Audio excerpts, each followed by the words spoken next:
임대주택이 부동산 시장의 새로운 화두로 떠오르고 있습니다. 뉴스테이 3법이 국회를 통과한 데다 행복주택 등 새로운 형태의 임대주택도 하반기 본격적으로 선보이기 때문인데요.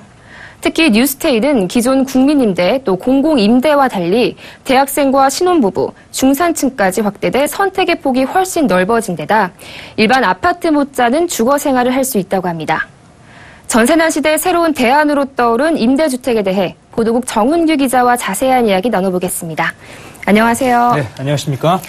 네, 지난달 말에 오픈한 이 뉴스테이 1호 모델하우스 방문자가 주말에만 4,000명 가까이 됐다죠? 네, 해마다 증가하는 전월세 보증금 등 세입자들의 부담이 점점 높아지고 있기 때문인데요.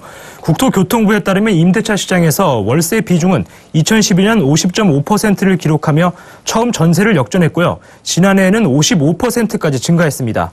전월세 보증금 규모도 2013년 129조 원에서 지난해 160조 원으로 1년 새 31조 원이나 급증했습니다. 또 주택에 대한 개념이 소유에서 거주로 빠르게 변화하고 있는 점도 임대주택에 대한 관심을 높이는 이유 중 하나로 풀이됩니다.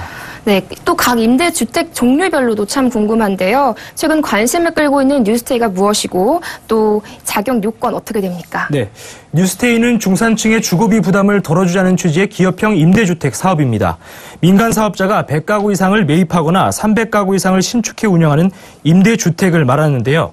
분양주택과 비슷한 품질의 주택을 세입자가 원하면 최장 8년까지 쫓겨날 걱정 없이 계속 살 수 있다는 것이 가장 큰 장점입니다. 임대료도 연간 5% 이상 올릴 수 없기 때문에 급격한 주거비 부담 증가에 대한 걱정을 덜 수 있습니다. 또 뉴스테이는 특별한 입주 자격이나 청약 자격이 없을 뿐더러 유주택자라 하더라도 거주가 가능합니다.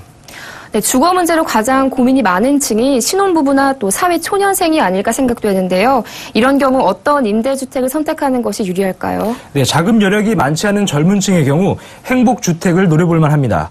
행복주택은 주변 전월세 시세의 60에서 80% 수준으로 공급하는 공공임대주택인데요.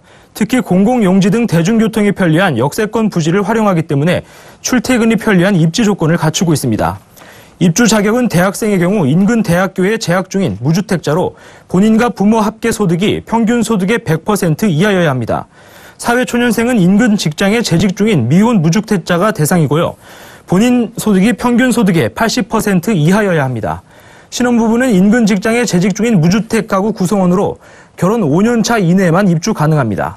소득 기준은 평균 100% 이하, 맞벌이의 경우 120% 이하면 가능하고요. 대학생과 달리 사회초년생과 신혼부부는 청약통장을 보유하고 있어야만 입주 가능합니다.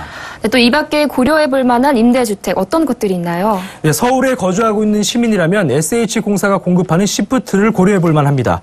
최장 20년간 주변 시세의 80% 수준으로 거주할 수 있고 대규모 재건축과 재개발 등 입지가 좋은 곳이 많아 인기가 높습니다. 하지만 청약 조건은 까다로운 편인데요. 모집 공고일 기준 서울시 거주자여야 하고 본인과 세대 전원이 무주택자여야 합니다. 또 주택형별로 일정 소득과 자산 범위가 정해져 있습니다. 또 5년이나 10년간 임대로 사용하다가 기간 경과 후 분양으로 전환해 내 집 마련을 할 수 있는 공공임대도 있는데요. 공공임대 역시 무주택 가구주로서 청약통장과 소득 기준과 자산 기준을 충족해야 합니다.